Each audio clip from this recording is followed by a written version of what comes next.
Buenas noches, bienvenidos acá a otro Live in Chain Reaction. Hoy estamos muy felices porque tenemos la oportunidad súper especial de contar en el estudio con una banda muy talentosa que lleva aproximadamente desde el año 1999 construyendo death metal melódico acá en Colombia. Una banda que viene directamente desde Pasto. Estamos el día de hoy con Altars of Rebellion. Tenemos el honor de contar con dos de sus integrantes, con su vocalista y con su guitarrista líder, que nos van a contar un poco sobre su trayectoria, su propuesta musical, la filosofía detrás de sus letras y todo su trabajo discográfico, toda su propuesta musical. Vamos a poder explorar un montón el trabajo de esta brutal banda de death metal y black metal colombiano.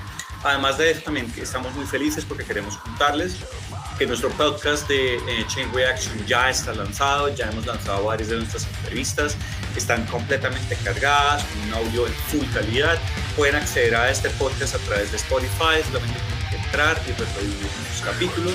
Vamos a estar cargando muy pronto los otros capítulos que hemos producido y muy pronto también tendremos el capítulo del día de hoy en nuestro podcast. Además de eso, también tenemos una sorpresa para ustedes, que este viernes 1 de diciembre nos encontraremos en la primera versión de la Bogotá Metal Network, donde estaremos contándoles un poco más sobre nuestro trabajo en este podcast, nuestro merch oficial y contándoles un poco sobre algunos proyectos muy interesantes que tenemos.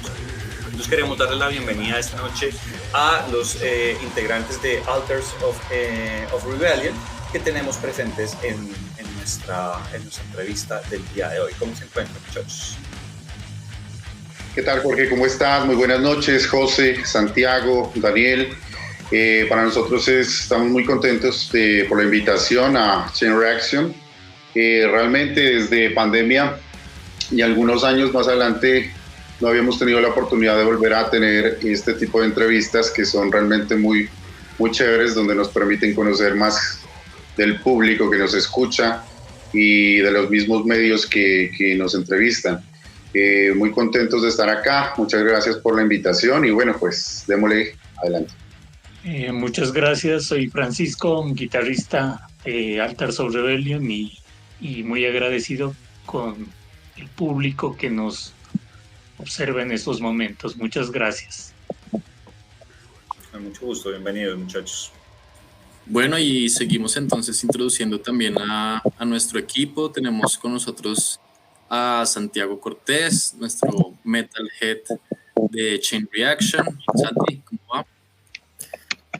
Todo bien, José. Bueno, muchachos, un gusto tenerlos por acá, un gusto tener a banda de la tierrita aquí hablando con nosotros en la entrevista.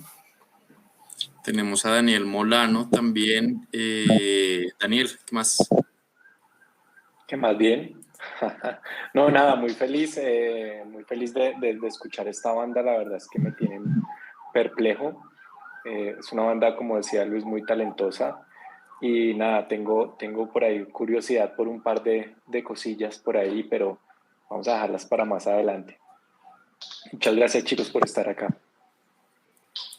Listo, y finalmente pues tenemos a nuestro frontman Jorge Sánchez. ¿Qué más, Jorge? Hola José, hola Fernando, hola Francisco, ¿cómo están? De nuevo bienvenidos, es un placer y un orgullo para nosotros tenerlos acá. Hemos estado escuchando un montón su música, me ha parecido un trabajo tanto en producción como en propuesta excelente. Me ha gustado muchísimo poder explorar las letras y las temáticas, los conceptos que están abordando en su discografía. También ustedes, cabe destacar, estuvieron en la Emerald Battle Sudamérica. Entonces, pues nada, es un placer tenerlos acá. Tenemos muchas preguntas, muchas cosas que nos gustaría charlar con ustedes sobre su propuesta musical. Entonces, bienvenidos de nuevo. Para los que no conocen a la banda, a Altars of Rebellion, es una banda con una amplia trayectoria formada en 1999, conocida hasta 2007 como simplemente Rebellion. 2003 sacan su primer disco llamado Infernal Paradise. Hay un segundo trabajo que sale en 2011, ya la banda, digamos, como Altars of Rebellion. El nombre de este segundo trabajo es The Dominant Material Origin. Su más reciente álbum es entonces el Capital Face of Karma, que sale en 2021. Tengo entendido un trabajo pues, que fue desarrollado durante la pandemia del COVID-19, un álbum conceptual sobre los 7 pecados capitales, que ya pues, nos contarán un poquito más adelante, y que redefinió un poco este sonido, y que además fue muy bien recibido por el público y por la crítica, teniendo entonces como varios premios Subterránica. El último sencillo, que fue el que escuchamos ahorita al inicio de la entrevista, llamado Uncontrolled Ideas, de lo que será su próximo trabajo, que espero tengamos la oportunidad de que nos hablen un poquito sobre este.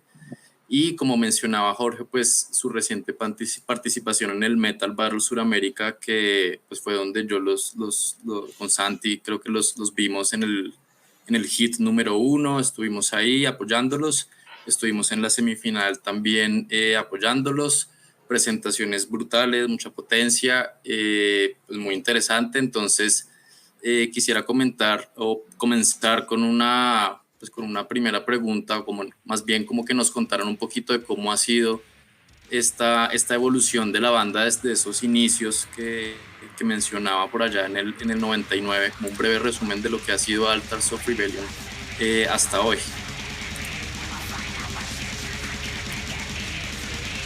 Y como tú decías, la banda comenzó en 1999. Era un formato de 3 integrantes, ¿sí? Era un formato de 3 integrantes en donde había batería, bajo vocalista y guitarrista. Posteriormente, en ese entonces se sacó un demo llamado Fuerzas Ocultas, ¿sí? Muy bien recibido por esta parte de Ecuador. Realmente, como estamos en frontera con Ecuador, el metal allá se mueve bastante, sobre todo lo que es el metal underground. Bueno, posteriormente ya seguíamos con Infernal Paradise, en donde el formato ya cambió a 5 integrantes y donde ya se implementó todo el tema de los teclados, ¿sí? Teníamos una influencia muy más algo marcada hacia lo que hace Dimmu Borgir, tal vez lo que hace Kate & Tron, bandas que en ese entonces estaban en su auge practicando lo que es el black metal melódico. Posteriormente seguimos con el mismo formato, sacando un nuevo álbum para 2011 más o menos, de Dominant Material Origin, ya algo, realmente unas ideas más cimentadas hacia lo que tiene que ver con el death metal, ¿sí? Ya dejamos algo, lo que es el black metal, pero lo seguimos trabajando, lo seguimos fusionando, ¿sí? De esa manera. Y ya para 2021, con un sonido como más maduro, más cimentado hacia el death metal también, y con algunas composiciones de carácter sinfónico, con algunas transiciones bastante técnicas. Comenzamos pues esta nueva era, digamos, de la banda, con nuevos integrantes, obviamente pues otro vocalista, porque yo inicialmente tocaba los teclados, luego ya en este Capital Face of Karma me dediqué tanto a los teclados como a la voz. No, súper interesante y muy interesante también esa transición que tienen desde esos inicios en el black metal a pasar ahora un poco hacia ese tech, death metal. Ese último disco me gustó muchísimo y creo que hay varias preguntas que tenemos todos, en especial sobre ese último disco. No sé si Jorge entonces quiera continuar. Pues primero me parece muy chévere haber acertado un poco con las influencias que ustedes acaban de mencionar, porque precisamente pensé muchísimo en el Puritanical Euphoric, necesariamente Misantropía de Dimmu Borgir, cuando escucho la apertura de este disco fantástico que ustedes lanzaron en 2021. Y también pensé un poquito en Hecate & Tron, entonces me pareció muy chévere cómo poder reconocer esas influencias en su sonido. Y sí, hay varias preguntas que tenemos. En particular, quiero centrarme como en 2 aspectos. Uno es el técnico y el otro es la influencia de sus letras. Me parecieron súper interesantes. Y sé que tanto este disco como el disco que quieren lanzar ahorita son discos puramente conceptuales. Este disco gira en torno a los pecados capitales, pero también como una especie como de crítica que interpreta eso desde el contexto de la religión y cómo sirven estos pecados capitales para constreñir al ser humano, constreñir a la libre expresión del ser humano. Me gustaría que nos contaran o ampliaran un poquito esas ideas que tratan de reflejar, ya que cada uno de los cortes, cada una de las canciones del disco giran sobre uno de los pecados capitales. Entonces, me gustaría que expandieran un poquito toda esta parte conceptual tan interesante que hay en este disco. Entonces, entendemos que el ser humano es bastante complejo y al asumir, a partir de todo lo que tiene que ver con los pecados capitales, entendimos que su posición frente a muchas cosas tiene interesantes episodios, ¿sí? Entonces encontramos, por ejemplo, que está la ira, está la avaricia, la arrogancia, está la lujuria, está la envidia. Entonces, en todos esos esquemas, en todos esos momentos que tiene el ser humano, que son importantes, ¿no? De alguna manera, todos han pasado por eso, todos hemos pasado por ello, y que nos permiten también, de alguna forma, como ser, ya mejorar, ¿sí? Mejorar. Digamos que tenemos algo como conceptual, pero también guiado hacia lo que decía Nietzsche, ¿no? Sobre el superhombre. Tal vez encontrarse en lo más bajo, digamos, sintiendo lujuria, sintiendo envidia, pero al mismo tiempo entendiendo que eso es parte del ser humano y que al mismo tiempo también podemos transmutarlo, llegar y cambiar para ser tal vez otra persona, ¿no? Súper interesante tu respuesta, y me hace pensar también un poco en la filosofía de Byung-Chul Han, esta crítica de la tautología de la posmodernidad, que es la negación de lo negativo. Entonces, me parece una idea súper interesante que está muy bien desarrollada, y pues nada, genial, fabuloso. Sobre el álbum, no, o sea, básicamente es como, digamos que se ha venido evolucionando en cuanto a la ideología, ¿no? Digamos que el anterior álbum, las letras fueron otro concepto, otras ideas, y no era unificada, o sea, digamos, ahora es un poco más monolítico porque parte de una base, ¿no? O sea, todo está estructurado. Digamos que en la pandemia se logró este momento, asimismo como la música, porque la música tiene unos pasajes que tienen que ir básicamente con las letras, o sea, ideológicamente y musicalmente tienen que estar ligados. Ya no es como en el demo cuando iniciamos, o sea, que básicamente era como la energía de la banda, pero ahora sí se siente más, es como en el concepto, es partir de un concepto y de una ideología, así mismo como de la imagen. Nosotros cambiamos, al inicio utilizábamos el Corpse Paint, ¿sí? Que ya da como una connotación bastante black metal melódico, pero después ya con esta incursión de lo que es el death metal, tanto melódico como técnico, ya decidimos dejar a un lado eso, ¿no? Entonces fue una evolución de la banda en la parte visual, en la parte musical y en la parte lírica.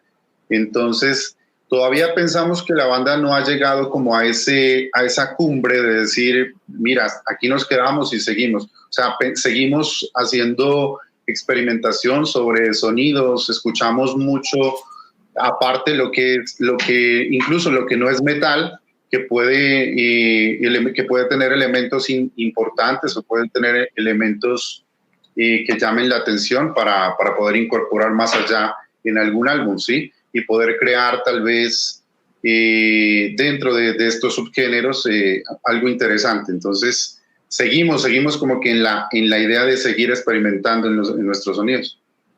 Parece muy llamativo eso que comentas, porque hay una como analogía, paralelismo también al camino de Dimmu Borgir, que también arranca con unos sonidos más crudos, más cercanos al black metal, y va transformándose, explorando el metal sinfónico con la entrada ya particularmente inicialmente los teclados. Es súper interesante ese paralelismo. Sí, así Creo es. que Daniel tenía una pregunta. Sí, no, yo tenía básicamente la misma pregunta que Luis, que que Lucho, pues básicamente tiene que ver como pues en las letras, pues hay como una connotación oscura y bueno, ¿sí? Pero muchas veces hay una crítica a la sociedad. Entonces, ¿cómo lo ven ustedes pues a lo largo de de su carrera, de su trayectoria como banda y sobre todo en este último álbum? ¿No? ¿Cómo, si digamos también tiene esa intención? Claro, lógicamente en la actualidad miras mucho todo el aspecto social que está denigrado totalmente, ¿sí? Entonces, parte fundamental de querer implementar unas líricas o una idea cimentada digamos, como todo, como el hombre, como el motor de todo, ¿sí? O sea, entonces tocamos estos temas que son, como decía, existencialistas, ¿no? Como la corriente que utiliza Albert Camus. Entonces, eso es imposible que sea inherente a lo que es la sociedad. Entonces, todo eso tiene va como mancomunado. Entonces, de la misma manera como yo soy por ejemplo, como yo soy frente a ustedes, de aquí ya me proyecto, ¿sí? Ya me proyecto hacia lo que ya soy como persona ante la sociedad. Entonces, sí es importante entender a partir de dónde, qué me genera la ira, ¿sí? ¿Qué me genera la envidia? ¿Qué me genera toda esta serie de pecados capitales, digamos, mal llamados así por la iglesia, ¿no? Porque pues realmente esto es algo que está, o sea, eso es lo que yo les digo, esto es algo que como seres humanos todos lo pasamos, lo percibimos. Entonces la iglesia ya le quiere dar una connotación mucho más religiosa y con eso pues diciendo que si hacemos esto nos vamos al infierno, que si no lo hacemos, bueno, es una serie de cosas que ya digamos, eso es para charlarlo en otra ocasión, pero tiene mucho que ver. Entonces al mismo tiempo de que entendemos que los pecados capitales son parte nuestra, obviamente encontramos toda esta parte crítica, esta parte social, esta parte, por ejemplo, el tema de la arrogancia, la avaricia que se mira hoy en todo el sector político, ¿sí? Entonces también es una crítica que va direccionada hacia ese nicho. Entonces, sí, realmente a la gente le ha llamado mucho la atención cómo nosotros logramos, a partir de los 7 pecados capitales, hablar no solo de la parte integral del ser humano, sino que como después ya sigue en su camino, a partir ya no solo como el hombre y como una persona individual, sino ya en colectivo, ¿sí? ¿Cómo hacemos las cosas en colectivo? Entonces todo eso influye bastante y pienso yo que todo esto del tema de los pecados capitales influye de manera exponencial ya en temas sociales. Buenísimo, buenísimo. Yo tenía, digamos, como continuando un poco con estas preguntas sobre el disco, pero ya un poco sobre la parte de lo que fue la producción de este. Me encontré pues que contaron con la participación como de varios elementos, digamos, o personas externas como Marco Pitruzzella en batería, que es el baterista de Six Feet Under y The Rings of Saturn. Estuvo Luis Batillana también, que él tiene una banda en Paraguay que se llama Blasphemer. Y ahorita, para el último sencillo, si no estoy mal, contaron con el polaco, con Krzysztof Klingbein, que la ha girado con bandas como Vader y Belfegor. Entonces quería que nos contaran un poquito sobre la experiencia de trabajar con todas estas personas, estos grandes talentos. Bueno, la experiencia, sobre todo en este álbum, ¿no? Capital Face, que fue una experiencia así, o sea, muy, muy técnica, ¿no? Por decirlo musicalmente, sobre todo porque necesitábamos un sonido de las baterías que sea más contundente y que no lo encontrábamos, digamos, en nuestro, pues no en nuestro entorno, sino digamos en nuestro proceso, ¿no? En nuestro proceso de trabajo como lo habíamos llevado antes. Entonces se decidió por Marco, que grabó unas baterías, y miramos la técnica, cómo nosotros podríamos llevar la música de Altars of Rebellion a otro nivel. Entonces fue así como surgió esa idea, ¿no? De que musicalmente podríamos mejorar nosotros tanto en las guitarras, en la velocidad, contando con este apoyo, ¿no? Con este apoyo de otros músicos de otras partes, y qué nos pueden aportar para la nueva música que estábamos creando con Altars. Es así como surgió la parte ya de musicalmente de Capital Face of Karma. Igual no se nos dificultó porque fue un proceso de que ya lo conocemos muy bien, o sea, es bien estructurado armónicamente, melódicamente, o sea, ya tenemos un camino ya escogido como banda, ¿no? O sea, por eso es que la música suena a lo que tienen cada uno en sus influencias, ¿no? Básicamente eso, y el proceso se lo logró muy bien y quedó un gran álbum entre nosotros, ¿no? Para mí, por ejemplo, puedo decir que ha sido algo que he grabado y lo tengo como algo muy importante, ¿no? Dentro de nuestra carrera como músico. Qué bueno. No sé si de pronto, Fernando, quieras comentar algo al respecto sobre la participación de estos varios músicos en el trabajo del disco. Hubo una necesidad para nosotros de encontrar en la parte rítmica, en la parte más exactamente de las baterías, algo que digamos no se había escuchado por estos sitios. Entonces por lo menos utilizar unos BPMs, unos blast beats mucho más rápidos, y teníamos una música que estaba girando ya en torno a lo extremo. Entonces realmente pues no encontrábamos el elemento.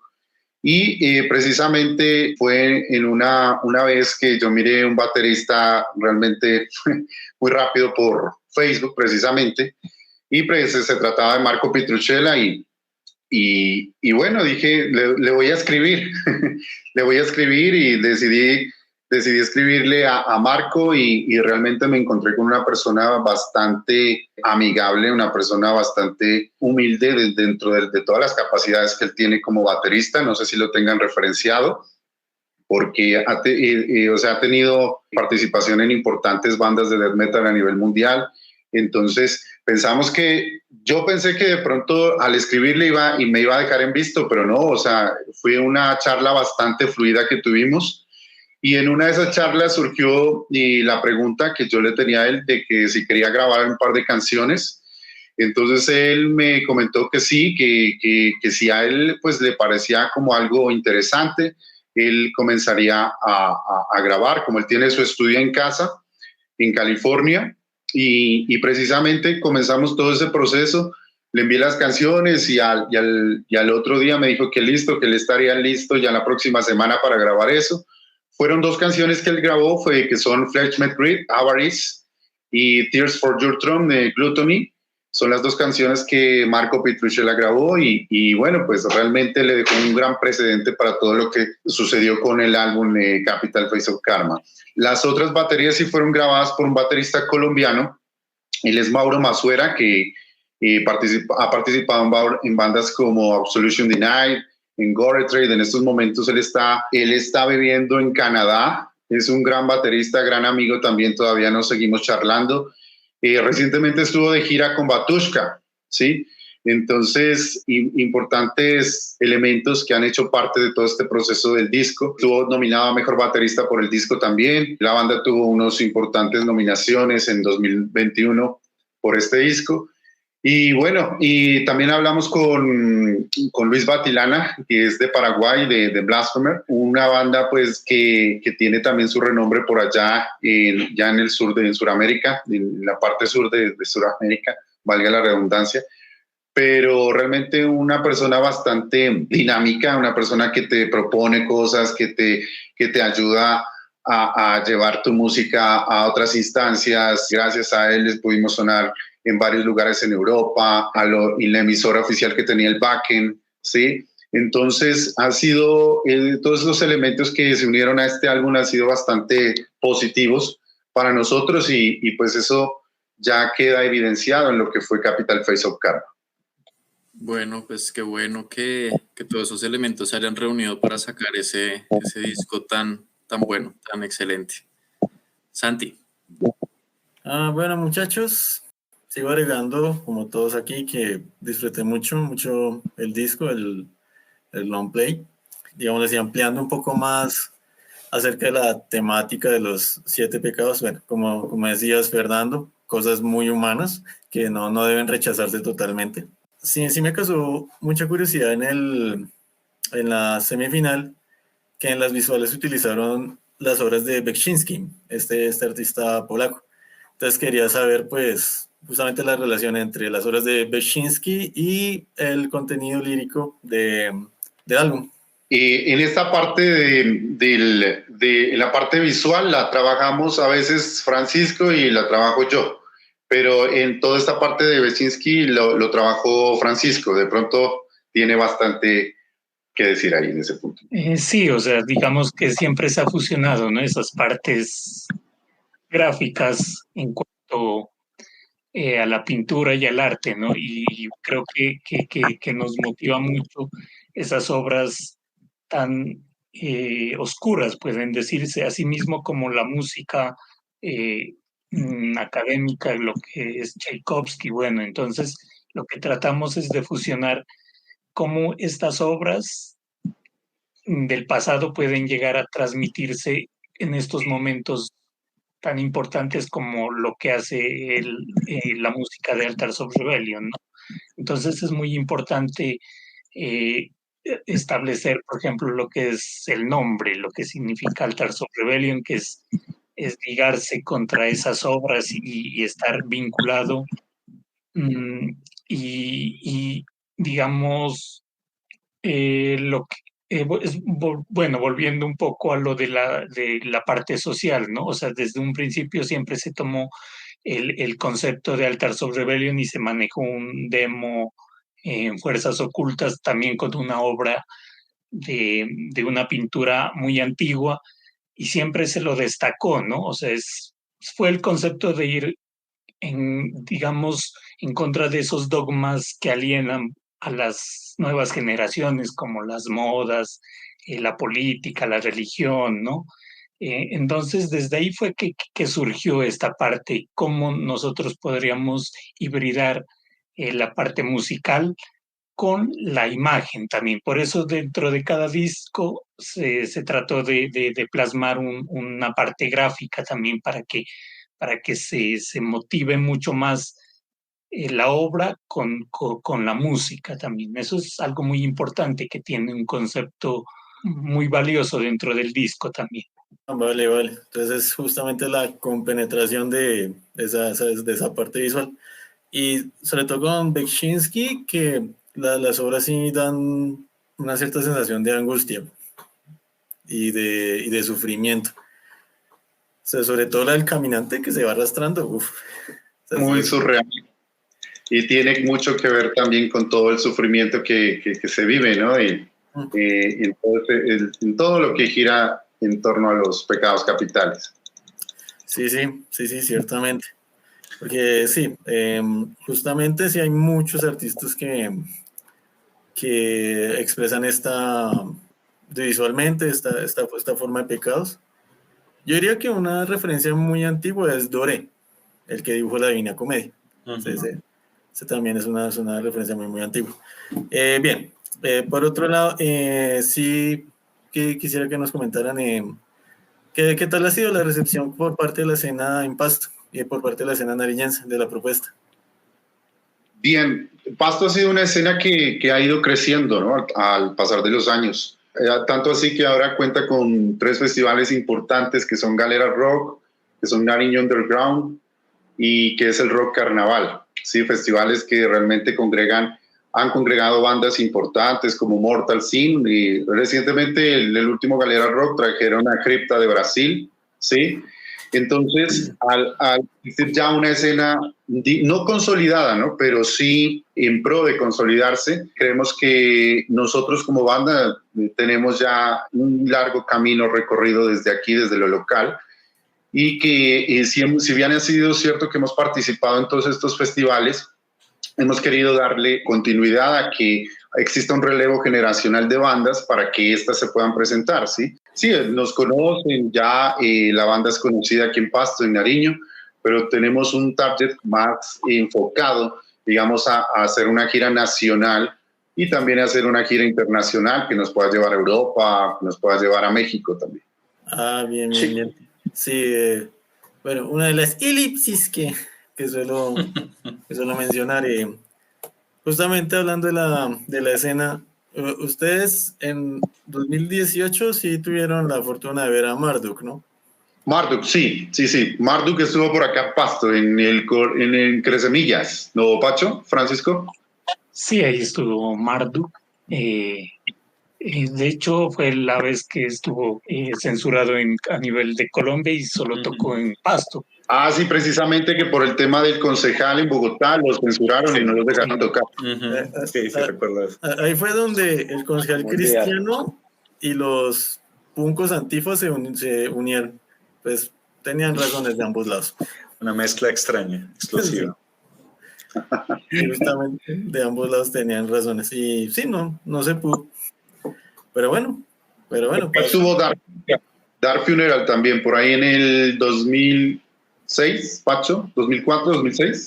Sí, 2006 más o menos, Dark Funeral en Pasto. Sí, en Pasto han habido muchas bandas y black metal, por ejemplo, estuvo en Trones de Bélgica, Batushka también estuvo, Vital Remains. Sí, esa Vital Remains y que es pesadita.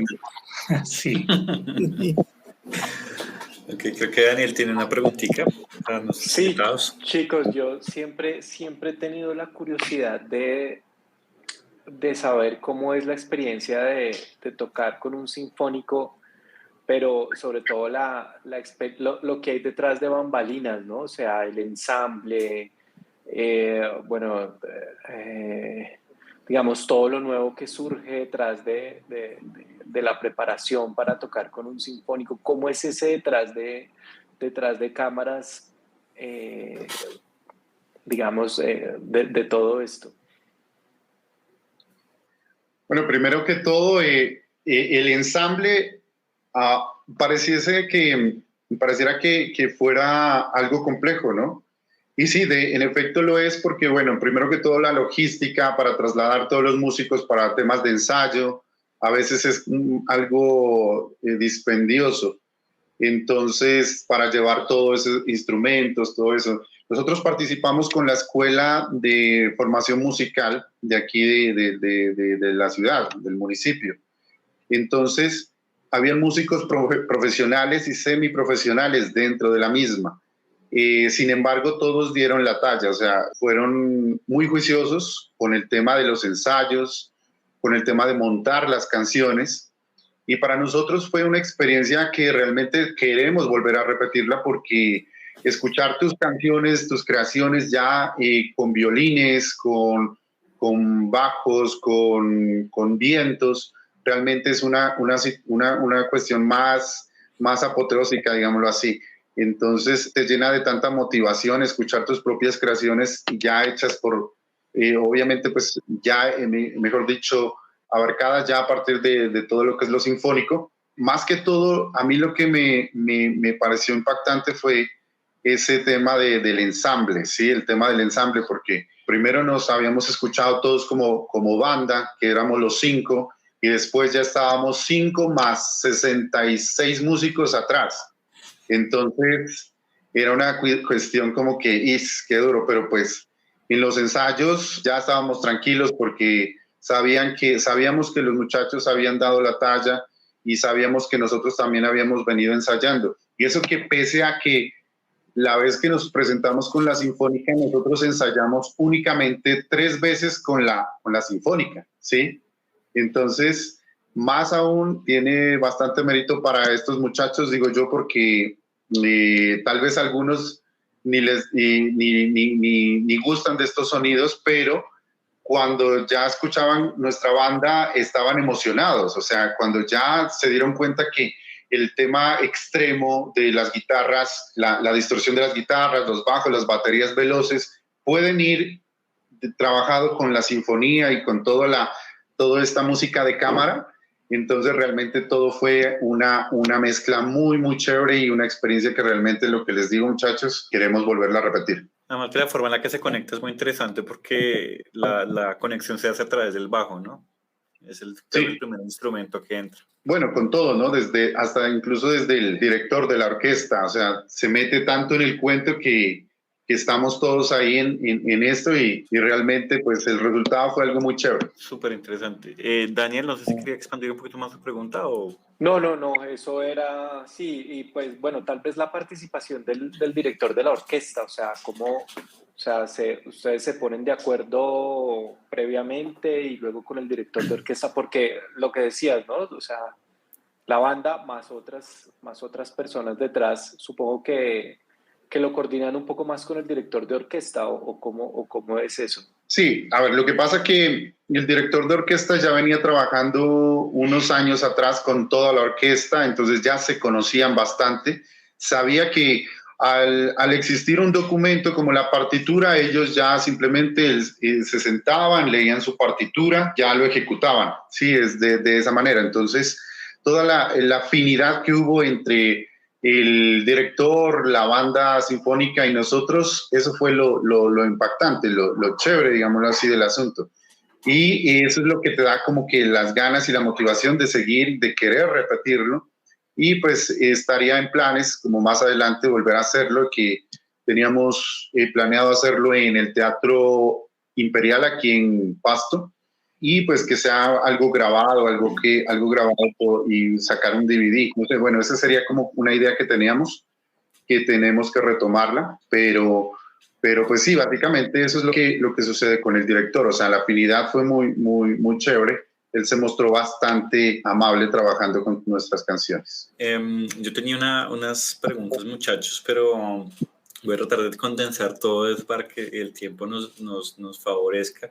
Y quiero hacer una rápido y tiene que ver de nuevo con las letras. Y quiero girar hacia su nuevo sencillo, Uncontrolled Ideas. Las letras particularmente son una descripción muy clara de los procesos psicológicos que vive una persona que sufre TOC. He tenido la posibilidad de tener la cercanía con personas que sufren esto y pues es algo que es muy serio, que tiene hasta un acompañamiento médico con tratamientos, y es una descripción muy clara, muy afín de esta situación. Nos gustaría que nos contaran un poco cuál es el detrás de esa letra, cómo retratan de una forma tan fidedigna y diáfana esta situación, digamos, este mundo de una persona que vive con TOC.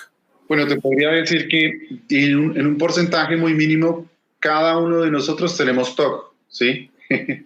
Porque no sé, tal vez de alguna manera somos perfeccionistas en algo, o estamos en la calle y no queremos pisar las lineecitas del andén, o tal vez queremos hacer otro tipo de cosas que tienen que encierran toda esta parte de la limpieza, pues bueno, todo este tipo de cosas que de alguna manera en algún porcentaje muy mínimo tenemos TOC. Ya la situación cambia cuando el individuo como tal, pues ya tiene unos comportamientos bastante raros que tienen que ver con, digamos, con un porcentaje del 50-60% en adelante. Como tú dices, esto ya tiene que ser acompañado con médicos, con gente pues especializada en el campo de toda esta parte mental y psicológica y psiquiátrica. Entonces es realmente interesante también, sí, interesante explorar todos estos temas que no solo tienen que ver con el individuo así físicamente, sino que en la parte emocional, cómo afecta tanto, cómo afecta su estilo de vida. Entonces, como te decía al inicio de la entrevista, el ser humano es tan vasto y no nos terminamos de conocer que el mismo ser humano nos da para hablar en un álbum conceptual, imagínate, ¿sí? Estamos hablando de pecados capitales y ahora vamos a hablar de cómo el ser humano trabaja, o mejor dicho, tiene que enfrentarse a este tipo de cosas como el TOC, como la depresión, como la ansiedad, como, bueno, toda una serie de cosas que también van a ser utilizadas en el nuevo disco. Cada canción va a tener un tema alusivo a eso. Y también la misma dinámica que nosotros trabajamos es sobre un álbum conceptual que también va a ser seguramente muy interesante para mucha gente y que ha llamado mucho la atención inicialmente con la canción que lanzamos. Súper, como te digo, es un retrato muy, muy fiel. Como te mencionaba, tuve tenido la oportunidad de conocer personas que tienen ya esto a niveles pues, de tratamiento. Entonces, me parece que la letra hace un cuadro, un retrato muy, muy interesante, muy fidedigno y tal vez muy empático de lo que es estar en esa situación. Tenía otra pregunta para poderle también dar paso a mis compañeros en la entrevista y gira en torno a algo que en el canal tenemos mucha intención de explorar y es cómo es gestar estos discos, todo ese trabajo, estas colaboraciones internacionales que hacen ustedes en la escena nacional, es decir, cuál es el detrás de bambalinas para una banda en temas de financiación, en temas de derechos de autor, en temas de asesoría legal, jurídica, para poder hacer su producción musical, para poder ir a eventos, para poder lanzar sus singles, para tener su música en todas estas redes de difusión musical. ¿Cómo es ese camino? ¿Qué es lo que hay detrás? ¿Qué es, digamos, lo que debería tener presente una banda que los escucha a ustedes con esa trayectoria tan amplia para saber cuál es el paso a seguir, por dónde, qué errores no cometer? Bueno, yo creo que inicialmente se nos dice por el tema de que a veces, digamos, somos escogida como banda telonera para una banda grande, nos dicen tienen que estar afiliados a Syco, ¿sí? Ajá. Personalmente no me ha gustado este tipo de entidades porque realmente lo que se dedican, Syco y Asimpro, ¿no? Son los que se dedican a como explotar sobre la misma obra del músico. Entonces, entidades como esta pues realmente tienen entredicto, ¿no? Que ellos dicen que trabajan por y en pro del artista colombiano, pero realmente yo no le veo relevancia, no le veo como que una función realmente que beneficie al músico. Y qué bueno que tocas ese tema porque recientemente tocó pues a Siracusae, que estaba compitiendo con el Metal Battle. Entonces, imagínate, ellos con toda la ilusión pues porque llegaron a la final y que de alguna manera esta entidad les diga no pueden tocar porque ustedes tienen que pagar para tocar y todo eso. O sea, eso es una cosa que realmente es un despropósito para mí, este tipo de entidades, ¿sí? Sin embargo, todo lo que nosotros hemos hecho, hemos marcado una ruta de trabajo, pero todo ha sido autofinanciado, ¿sí? Si algo de pronto nos ingresamos a algunas convocatorias locales o departamentales que te permiten acceder a algunos recursos públicos, que eso también nos ha servido para hacer masterizaciones, para grabar el mismo disco. Afortunadamente, pues en estos momentos tenemos un sello disquero que ya se va a encargar de la distribución, que es colombiano, es Hateworks, pues ya, digamos, en ese tema de costos de prensaje y todo eso, pues ya mitigamos esa parte. Pero todo lo que es grabación, todo lo que tiene que ver con traslados, incluso a veces uno tiene que colocarse en la ciudad, porque pues realmente a los organizadores independientes pues no les alcanza incluso pagar los pasajes que son los más costosos, digámoslo así, desde Pasto, Bogotá, Pasto, es algo muy costoso, a veces puede costar un pasaje entre 800, 900 mil pesos, dependiendo del tiempo, ¿sí? Entonces para ellos pues no es negocio. Y uno pues como banda a veces llega y listo, se pone allá, pero todo es autofinanciado, o sea, digamos, puede ser muy trillado decir que es por amor al arte, pero no solamente es eso, es por también uno querer hacer que la banda salga. Es como una empresa, tienes que hacer una inversión para que después recibas tus dividendos, bueno, todo ese tipo de cosas que se tiene que pasar cuando uno monta una empresa, ¿no? Muchas gracias por esa intervención, por lo que acabas de decir también, porque sí es muy relevante también y en este momento con lo que pasó con Siracusa, creo que ellos hace unos pocos minutos lanzaron un comunicado por sus redes, no lo hemos visto, pero sí, es un tema sensible y me parece muy interesante lo que nos estás diciendo, ese contexto que nos das de cómo funciona pues, Psycho.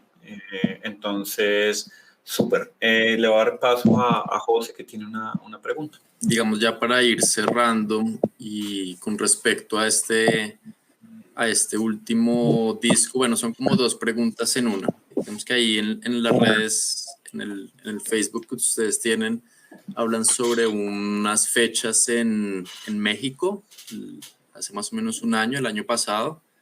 Entonces quisiera que nos contaran un poquito cómo les fue por allá. Y dos, que a ver si nos pueden adelantar algo del nuevo disco, como cuando tienen planeado, digamos, lo que será el lanzamiento y si este disco, digamos, va a estar ya en plataformas de streaming tipo Apple Music, Tidal, Spotify. Entonces esas dos cositas y cerramos ya la entrevista. Entonces, la parte de lo de México y lo del nuevo disco. Bueno, lo de México se postergó, ¿no? Estábamos en diciembre del año pasado, pero se postergó esas fechas. Estábamos con Uren, también una banda de Noruega. Bueno, lo del nuevo trabajo se está básicamente grabando los nuevos tracks y ya tenemos unas bases, ¿no? O sea, de lo que será este nuevo álbum. Básicamente ya está toda la estructura. Como más en detalle, de pronto lo que pasó con México es que hubieron un cruce de fechas, ¿sí? Un cruce de fechas pues con México Black Metal Fest y con la banda Uburen, que era la banda pues que eventualmente íbamos a girar por Monterrey, teníamos unas 6 fechas, pero se cruzaron una serie de cosas y realmente pues fue ajeno, ¿sí? Nosotros ya estábamos pues montados en el barco, como se dice, pero pues desafortunadamente no se pudo concretar la gira. Sin embargo, estamos en charlas nuevamente con toda la organización para ver si la retomamos en 2024. Bueno, no, pues qué bien, sería muy bueno para llevar su música pues a otras partes seguro. Pues en México sobre todo hay un público bastante amplio para todo lo que es rock y metal. Y nada, con respecto al último álbum que está ahorita en esa etapa como de producción, no sé si están pensando también tener esas colaboraciones, digamos, como de otra, así como hicieron en el anterior con Marco, por ejemplo. No sé si está dentro de los planes tener alguna otra colaboración o pues hasta ahora se está como cocinando la cosa ahí. Sí, precisamente, y este tema que el último track que acabamos de escuchar, On Control Ideas, fue grabada por el baterista polaco Krzysztof Klimbein. Este man pues ha girado con bandas como Belfegor, como Vader, ¿sí? Vader. Entonces, es un baterista de sesión, ¿sí? También una persona muy bacana, muy chévere, con quien también eventualmente hemos charlado en caso de alguna gira. Él se nos pega ya en Europa, estábamos charlando esa cuestión. Entonces, todo es realmente muy chévere, o sea, cómo la gente recibe tu música en otros lugares, ¿sí? A veces decimos, no, pues nadie es profeta en su tierra, y sí, a veces ese tipo de cosas se vive mucho, ¿no? Aquí en Colombia. Uh-huh. Y sin embargo, creo que es bastante motivante trabajar con músicos profesionales de otros países, porque uno pensará que estos músicos los tiene pues como en la cumbre, pero sí, efectivamente, pues ellos son en su instrumento, en sus cosas, son realmente excepcionales.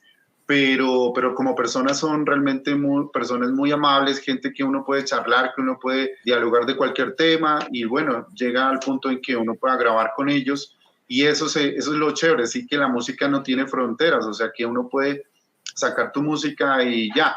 Mira que puedes decir que tu música la grabó un baterista polaco, que tu música la grabó un baterista en Estados Unidos, y ya, ellos simplemente graban desde allá envían toda la captura y acá ya se le hace pues todo el proceso de producción, todo el proceso de masterización y ya sale pues el producto. Bueno, qué bueno, y pues estamos acá en el canal todos muy pendientes para cuando salga ese nuevo disco, pues hacerle la promoción, escucharlo y de pronto hacer otra entrevista ya post lanzamiento. Cerramos con una última pregunta de Santi. Sí, muchachos, ya que mencionaban justamente la ciudad de Monterrey, por allá viene arriba en Nuevo León, ¿y alguna chance de puedan participar en el México Metal Fest o de audicionar o algo? Bien, pues allá prácticamente todas las bandas son invitadas, ¿no? Tengo entendido que no hay audiciones, no hay no hay ese tipo de concursos por allá. Simplemente la banda tiene que ser invitada. Hay algunos acercamientos para lo que son festivales importantes allá en México, porque todas las bandas, como ustedes se pueden dar cuenta, ahorita está México Black Metal Fest, está el Domination, está el Hell and Heaven, que aunque ha quedado mal a las bandas y a los asistentes, pero todavía está. Van a sacar una serie de festivales. Es que México realmente es muy grande y todas las bandas están, o sea, México es parada obligada para todas las bandas de renombre. Entonces es importante para nosotros también hacer presencia por allá. Ojalá, esperemos que más adelante se pueda lograr algún contacto ya y concretar algo con México Black Metal Fest. Súper fenomenal. Para pegarse el viajecito también. Para Que no pegarse conozco el Monterrey. Bueno, muchachos, pues Francisco, Fernando, queremos darles muchísimas las gracias. De verdad ha sido un placer no solamente estar aquí con ustedes, sino escuchar su música. Yo no tuve la oportunidad de estar en el HIT, pero he estado escuchando su disco muy juicioso. De hecho, creo que a Fernando le pedí el disco, la copia con la camiseta, para que pues me la envíes. Ya ahorita cerramos eso para tenerle, hacer un unboxing acá. Me ha parecido excelente, excelente trabajo. También me parece muy chévere lo que nos han contado, esa perspectiva también de gestar una banda y moverla en la escena colombiana. Me parece un aporte valiosísimo. Entonces, muchísimas gracias. Esperamos tenerlos de nuevo acá en el canal. Y no nos queda más que agradecerles y pues recomendar muchísimo que escuchen a Altars of Rebellion y su propuesta musical. Entonces, bienvenidos a Chain Reaction, esta es su casa. Genial, Jorge, muchísimas gracias por la invitación. José, Santiago, Daniel, qué gran equipo. Realmente es lo que yo te comentaba por interno en WhatsApp, es importante que existan este tipo de medios. Así nosotros podemos también en entrevistas como estas dar a conocer nuestra música, que la gente se entere más de lo que hay detrás de todo este trabajo y realmente muy contentos. Y no, pues creamos lazos de amistad. Ahora que vayamos a Bogotá, esperamos verlos por allá también. De una. Gracias. Claro que sí. Muchísimas gracias. Por último, le doy un saludo a Jorge Mejía Hernández, que es nuestro seguidor fiel, siempre está en nuestras entrevistas, es un parcero legendario Forón. Entonces, un saludo fuerte y caluroso al parcero. Y larga vida al metal nacional, muchachos.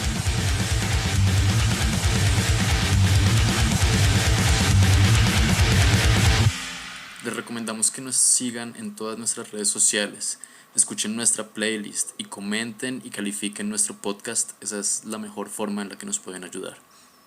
Gracias.